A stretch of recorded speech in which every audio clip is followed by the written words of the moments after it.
Hey everyone, welcome back to Film Zone. In today's video, we are discussing James Charles getting canceled again. So make sure you're subscribed to the channel and also leave a like on the video. Now let's get started.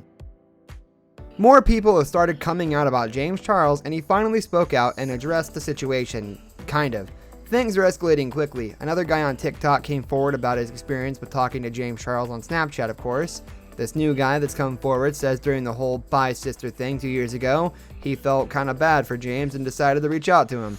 He doesn't remember exactly what he said to James, but he knows he said if he needed anybody to talk to, he would be there for him, and he also added in that he was single. James actually responded to his DM and allegedly said that he wasn't looking for anyone, but admitted he was cute. He gave James his number just in case he changed his mind, and James responded asking for an Instagram video introducing himself. After James got the video of him introducing himself and confirmed he was real and not just some fake account, James added him on Snapchat. So basically we started talking on Snapchat, and it didn't seem like he had any weird intentions. We were getting to know each other, and he seemed pretty genuine, and he was actually really nice. Apparently it didn't start getting weird until the third day of talking to each other. So anyways, later on during that day I went to the gym and I posted a snap of me flexing, and he responded to my story saying daddy and babe. So I was like, I found it a little odd that he started calling me baby and daddy, because it's like, you don't call your friends that, right? He then gets into the messages of James asking him for certain photos. Having a conversation on Snap, and he starts getting a little flirty, and I was like, let's just take it slow, but obviously he didn't want it. Anyways, he goes, send me a shirtless picture, and I was like, okay, whatever, I don't care, because I posted a story, you know? So then he starts going, oh, send me pictures. And then he goes, let me see your armpits, and I was like, what? What? He then goes on to say after sending James a few Snapchats, James messaged him back and started questioning his confidence because to James, it seemed like he was sending the same snap over and over again. I did mention to him that I suffer from anxiety, depression, and that I said I came out of a very toxic relationship. He didn't seem to get about that, and I feel like his biggest concern was how big. Anyways, after sending him a couple Snapchats, he started to question my confidence because I wouldn't send him a specific video that he wanted.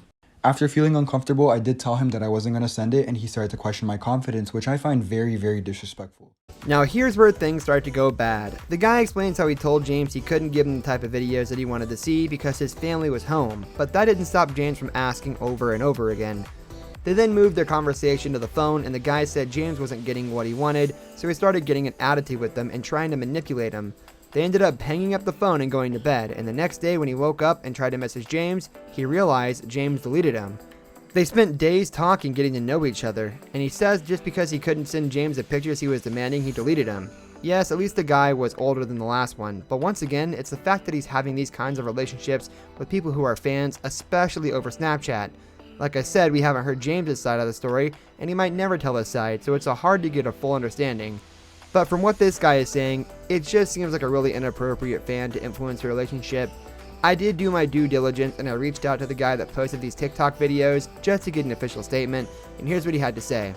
I just turned 18 like a month before the incident, but regardless of my age, it doesn't matter.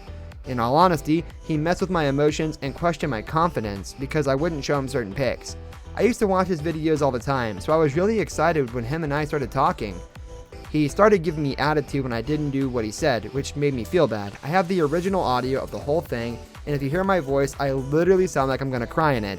People are harassing me like crazy, saying how I'm clout chasing when I'm really not. If I wanted to clout chase, I would have done this all during the entire Toddy and Sam scandal, but I chose to because I was scared to come forward. The thing I found really mind-blowing is the fact that this was all happening after Toddy dropped her Bye Sisters video. I can't imagine her going through a scandal like that and then jumping right back into the behavior Toddy talked about in her video. Like, wouldn't that be a bit of a wake-up call? James lost millions of subscribers after that.